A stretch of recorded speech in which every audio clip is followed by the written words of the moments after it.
I'm going to get the title out of the way right away. We're calling this sermon today, Alter the Algorithm. And the algorithm is, of course, what feeds our feeds. We all have social media feeds and such, and I want to make it clear from the beginning that this is not an anti-social media sermon. That feels like a low-hanging fruit that I don't intend to grab today. But it is to say that the stuff we put in our heads affects us, and the clip was from the Netflix special, The Social Dilemma, and it talks at great length about how our feeds affect our behavior, our emotions, our thoughts, and even our characters are being manipulated by people in power, people with money, and then the ability to do that is sold to the highest bidder. And what was really fascinating about this is even the Silicon Valley experts that were in charge of this whole thing from the beginning, the ones that, have their hands and feet enmeshed in it constantly, they confess that they are not immune to it. So even the dude that makes Facebook irresistible finds Facebook irresistible. Richard Foster said this. He said, "The mind will take the shape of what it contemplates." It's both a spiritual and emotional truth, but it's also physiological that the stuff we feed ourselves, whether it's entertainment or conversations or books we read or podcasts we listen to or music that we indulge in, it shapes our characters, our thoughts, our emotions, and it rewires our brains neurologically. It creates pathways in our brains that become like ruts. In some sense, it's true that we reap emotionally, mentally, and behaviorally what we sow. It's cause and effect. It's phrased a bunch of ways. It's phrased, what you behold, you become. You conform to what you consume, or you conform to what you contemplate. And then, of course, figuratively, it's you are what you eat. And there's a reason it's called a feed. And there's a reason it's called doom scrolling. I saw, and I promise this is not the total point is not to say put down your phones and escape Instagram and TikTok. But it is to say that, well, I'll put it this way. I have found myself becoming lax in what I consume, and I don't like it. And I don't like the way it's affecting my emotions and my thoughts. And some of the ugliest thoughts in the world pop in my head, and I know it's a result of feeding myself some of the ugliest thoughts in the world. And so that's kind of the point today that we'll get to as we go along. But I saw a video that sadly I couldn't find another version of it online. But it was about a dozen people at a party, and they were playing a party game where they swapped phones and read aloud stuff from the social media accounts of the people whose phones they'd acquired. Some people refuse to do it. So you hand your phone to a buddy, and he gets on your social media feed and tells everybody in the room what you've been watching. And some people were embarrassed enough to say no. Some people did it and then were humiliated in front of their friends. And it was just this awkward, uncomfortable situation. And I confess that, maybe not for the reasons that would pop in your head immediately, but the reasons I'll get into, I would be a little uncomfortable with somebody grabbing my phone and reading off my Instagram account. Because when we find our Instagram account or our TikTok account or whatever, I'm not hip to all this slang nowadays. I'm pretty old at this point. But we find out what pumps dopamine for that person. What do they enjoy? What entertains them? What does it for them? It's having your phone read aloud in front of people is a little bit like getting naked in front of people. It's just total exposure of your character, your desires, your fascinations, and so forth. And we're all at this point aware that the algorithm about the algorithm, dun dun dun. It's the algorithm. I swear it reads my mind sometimes. It's just nuts that I can think. I wish there was an easier way to trim the weeds next to my driveway, and all of a sudden I get advertised. I think this. I don't actually believe it reads minds because I believe at some point I must have said something out loud to somebody. But we all know when we talk about a good cup of coffee, we start getting advertisements for a good cup of coffee. I would almost swear that there's times that I've only thought stuff, and I'm pretty confident I didn't say it out loud, and the algorithm knows. The algorithm feeds. And it feeds us for a reason because it wants to rewire the neurology of our brains. It wants us to consume what it tells us to consume. The scriptures say a lot about and it really is a lot, about the mind and how the mind affects our character and how our character affects our behavior and how our behavior affects those around us. It's like this chain that starts with the mind. It starts with the feed. It starts with the algorithm. And when I say the algorithm, I don't necessarily mean the technological algorithm. Absolutely. It's the stuff that we listen to, and by listen to, I mean absorb, consume, are entertained by. It's a bigger package than just social media. 2 Corinthians 10 says, we demolish arguments and every pretension that sets itself up against the knowledge of God. And then it says this, we take captive every thought to make it obedient to Christ. And that word obedient in the Greek doesn't mean obey. It means sort of like in alignment with. So we watch what we consume, we watch what we're placing in our brains because we want to be conformed to Christ, be more like Christ. And what we consume, what we behold is important when it comes to that procedure. Colossians 3 says, set your mind on things above. Notice it says, set your mind, as in this is something that you have some control over. And we'll talk in a moment about the lack of control that many of us experience, but there are options as far as what you consume, what you feed on, what you doom scroll. There are options as far as who you listen to, the voices you allow in your head, as far as the books that you read and the podcasts that you listen to. Romans 12 says, be transformed by the renewing of your mind. The implication is that the mind changes everything. And so that can be for the good or the bad, as we'll discover as we go along. The psalmist said, may these words of my mouth, and listen to this, the meditation of my heart be pleasing in your sight, Lord, my rock and my redeemer.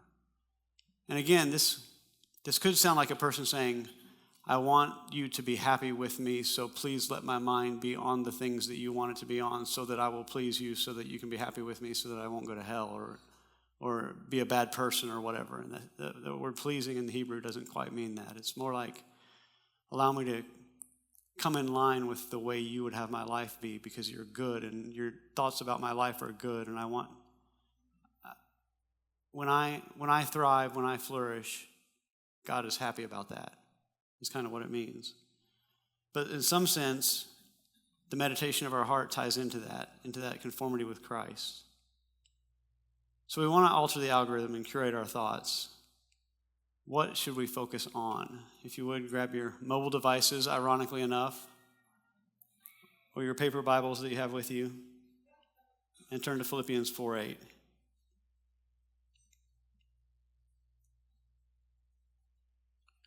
I'm actually going to start in verse 4 this first time, but then we'll talk about verse 8 as we go on. It says, rejoice in the Lord always. I will say it again, rejoice. Let your gentleness be evident to all. The Lord is near. Do not be anxious about anything, but in every situation by prayer and petition with thanksgiving, present your requests to God. And the peace of God, which transcends all understanding, will guard your hearts and your minds in Christ Jesus. And then we get to our key passage for the day. Verse 8. He says, finally, brothers and sisters, whatever is true, whatever is noble, whatever is right, whatever is pure, whatever is lovely, whatever is admirable, if anything is excellent or praiseworthy, think about such things. And I don't think this is meant as a judicial command from Paul saying, doggone it, monitor what you're thinking about. He's saying it's good to meditate on what's true and noble and right and pure, lovely, admirable, excellent, and praiseworthy. And there was one word on this list that jumped out to me that kind of sums up all the words on this list, and it was lovely. This is a lovely list. This is a list of joy and peace and goodness. And here's the thing about our minds. For the most part, most of us can only think one or two levels deep at any given time. We can only have so much on our mind at a given time. And if we're thinking about what is lovely, it's hard to also process what is ugly. If we're thinking about what is true, it's hard to also process what is false, to be caught in a lie. If we're thinking about what's admirable, it's hard to think, it's impossible to think about what's shameful and think about what's admirable at the same time. And so this is the pretty list. This is the lovely list.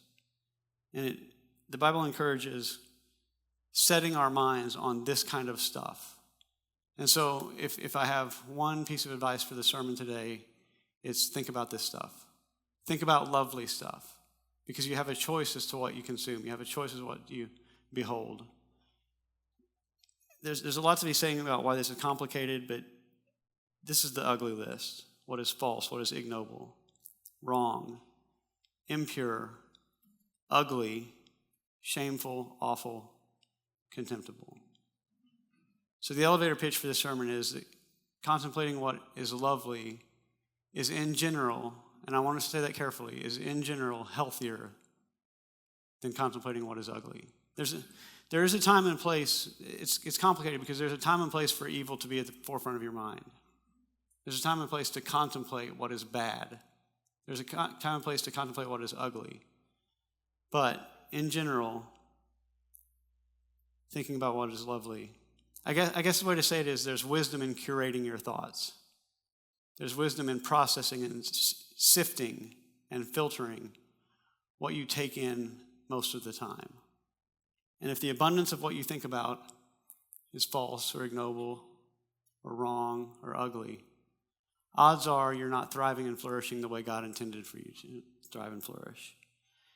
Again, it gets really complicated because I want to acknowledge that doing that, curating your thoughts to think about what is holy and right and good and just and kind and so forth, comes easier for some than it does for others. There can be biochemical reasons or reasons according to your nature or your nurture thus far that would make it really challenging to do that.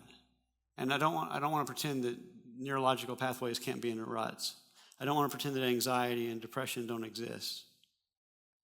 But there's some, I'm calling this part next to neural negatives, which means we all have neuroses. We all have different degrees of anxiety and depression and worry and apathy and withdrawal. And some of that is out of our control, in my opinion. Some of it is neurologically wired into our system. It's not something that our volition can conquer necessarily. But there are like bedmates of neuroses that we can control. And so, for example, with anxiety, there's this bedmate to anxiety. What do you think feeds anxiety that would be something you would be processing in your mind? Fear. I use worry. See, you kind of can't control your anxiety, but you can control the bedmate to anxiety, which is worry. Again, there are neurological reasons why this would be harder for some than others, but my point is that when we focus on what is right and noble and true and good and lovely, I believe it's going to move the needle in a positive direction for everyone, no matter your neuroses, no matter how deep your anxiety is. If you're worrying and not setting your mind on, you dwell on the worry, you dwell on the fear, you dwell on the worst case scenario. You're not setting your mind, you're not allowing yourself to think otherwise. It's going to feed your anxiety, and your anxiety is going to be worse. But if you'll listen to what the scriptures say about this curation of your thoughts, and you will make an effort to set your mind on what is good and lovely and thankful and precious and beautiful, it has to have an effect. It has to have an effect on your anxiety. Depression has a bedmate, and it's brooding. It took me a while to come up with that one. I wanted to say sadness, but that's not right. Brooding is something that you have some control over. And it's almost like your spiritual person has to acknowledge, has to see it happening. Your spiritual person sees that you're worrying and it's inducing anxiety. Your spiritual person sees that it's the person outside of the person. Man, I know I'm getting deep in the weeds here. I apologize for that. But if you find yourself brooding, meaning meditating on the sad things, meditating on the hard things, meditating on the worrisome things and the fearful things. The scriptures seem to indicate that most of us at least can check that and see it and say, hold on a second, let's back away from this and realize that there is good in the world. There is beauty in the world. There is lovely stuff to think about. There are things to be thankful for. And it's bound to move the needle of depression at least a little bit. It's got to be at least a little helpful. Insecurity breeds on comparison. You find yourself comparing, wishing you could be like somebody else, wanting what someone else has, feeling lesser than someone else. Those are thoughts that you can check and counter. I am a beloved child of God. I am a masterpiece created in God's image that can make a big difference in the world. That's the opposite of comparison. It's something entirely different, and it's got to help insecurity. This isn't Stuart Smalley saying I'm good enough and I'm smart enough and doggone it, people like me. But in some sense, he was onto something. The words of your mouth and the meditation of your heart, in alignment with God's view of you, is bound to move the needle in a positive direction. And there's a bonus one that wasn't quite like a neurosis, but loneliness and loathing. Whether your loathing is self-loathing or loathing of others, it's bound to produce some kind of withdrawal from people. And withdrawal, wow, I sound really country when I say that. Withdrawal is going to propagate more loneliness. So if you can get from loathing to love of self, love of others, it's bound to move the needle of loneliness. It's going to happen. So the author of Philippians was onto something here. There's something really valuable about focusing on, embracing, meditating on, contemplating that which is lovely and noble and excellent and praiseworthy. It's helpful. It's good. And it's not just social media that feeds us. It's other people. It's our image of God. It's our image of self. So we're going to break this into 2 weeks, I think. 2 will become 20, I'm sure. But there are 3 feeds that I want to talk about in the coming couple weeks. And these feeds are going to feed you either that which is true, noble, right, pure, lovely, admirable, excellent, and praiseworthy, or they're going to feed you something false, ignoble, wrong, impure, ugly, shameful, awful, and contemptible. And there are, of course, neutral feeds as well, stuff that is somewhere in between. There's hybrids of both. But first I want to talk about the external feed. I want to be really careful here that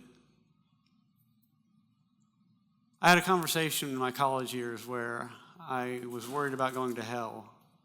And the person told me that I probably was going to hell. And the implication was because I listened to Guns N' Roses and Ozzy Osbourne. That's just bad theology. But it was this idea that there's the secular world, and the secular world has aligned itself against the spiritual world, and the secular is bad and spiritual is good. And I don't believe that anymore. I believe there's a lot that's lovely and beautiful that is not blatantly Christian. So I reject that thought that secular equals evil and evil equals on the path to hell. But there is something to be said about Welcome to the Jungle not being serenity-inducing. Let's face it. It's true. It's real. There are a lot of voices out in the external world out there that if you feed yourself this stuff, it's going to affect you. If you feed yourself good, it's going to affect you well. If you feed yourself bad, it's going to affect you unwell. It's going to make you unwell. Last week I talked about Zachary Darinowski and his reels and videos that he puts out about helping people. And it's just beautiful. It is the lovely list encapsulated in a 10-minute video. It's just really outstanding. And I talked about how that's in my feed, and it looks true and noble and right and lovely and praiseworthy. And I also follow and watch an Instagram account called Good News Movement and one called Faith in Humanity Restored. And these feeds feed me nutritious stuff, good stuff, lovely stuff, beautiful stuff. And I've recently discovered Get Down with Sean and Marley. Has anybody else seen Get Down with Sean and Marley? Because I'm fulfilling my life's goal and ambition right now if I get to introduce you to something like this. But these are two chefs with Down syndrome that have a cooking show, and it is incredible. It's like if I'm feeling down or depressed or anxious or worried or fearful, man, I just turn on Sean and Marley and everything fades into the background. Comments on this video are phenomenal. One person said, and I'm not going to lie, I'm surprised how relaxed it made me feel in my guts. Another person said, if this was the only video on the internet, I'd be happy. This is the stuff that you'll find in my feed nowadays. But I also have to confess that I would be pretty uncomfortable handing any of you my phone and letting you see the entirety of my feed. And it's probably not for the reasons that would immediately come to your mind. When I was a kid, we used to ride our bikes around our neighborhood all day. We'd just go out at 9 in the morning in the summer and not come home until 7 in the evening, and Mom and Dad didn't know where we were. But I remember one time coming across a video, a VHS cassette tape, called Faces of Death. And Faces of Death was like violence pornography.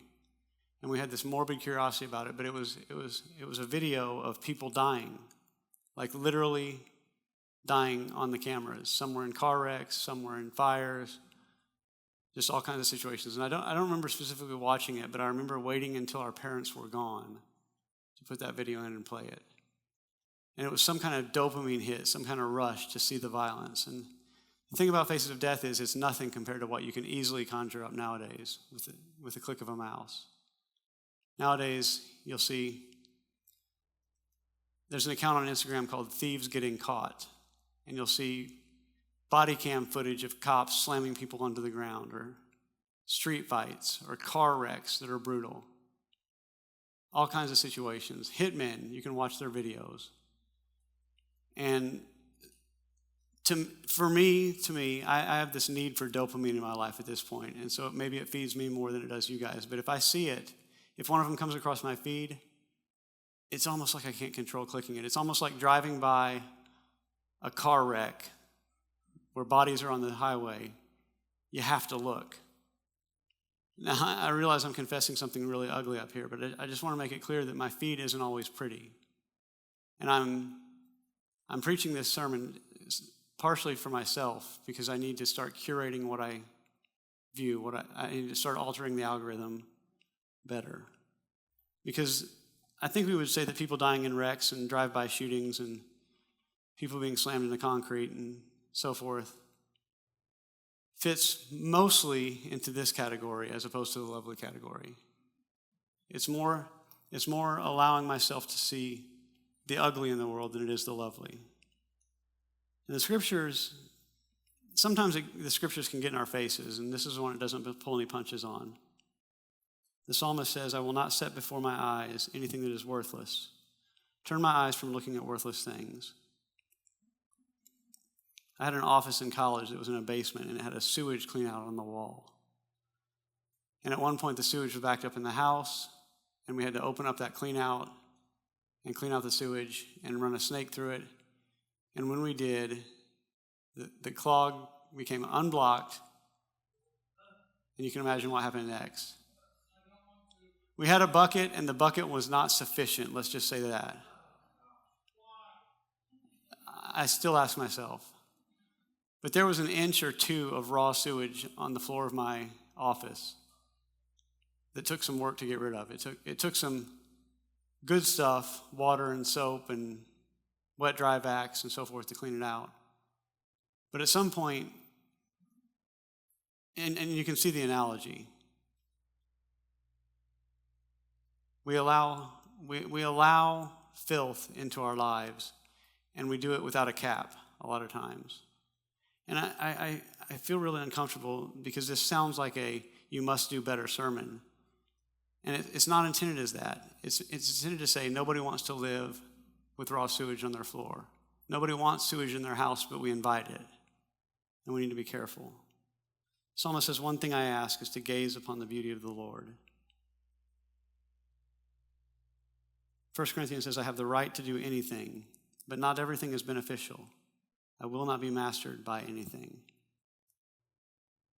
And so to sum up the sermon today, there is true and noble and right and pure, lovely, admirable, excellent, and praiseworthy material out there to be consumed, to be focused on, to be meditated upon, to contemplate. And there is false, ignoble, wrong, impure, ugly, shameful, awful, and contemptible stuff out there. And the goal of today is to get us asking the question, is this lovely or is it ugly? And making better decisions as a result. Because that's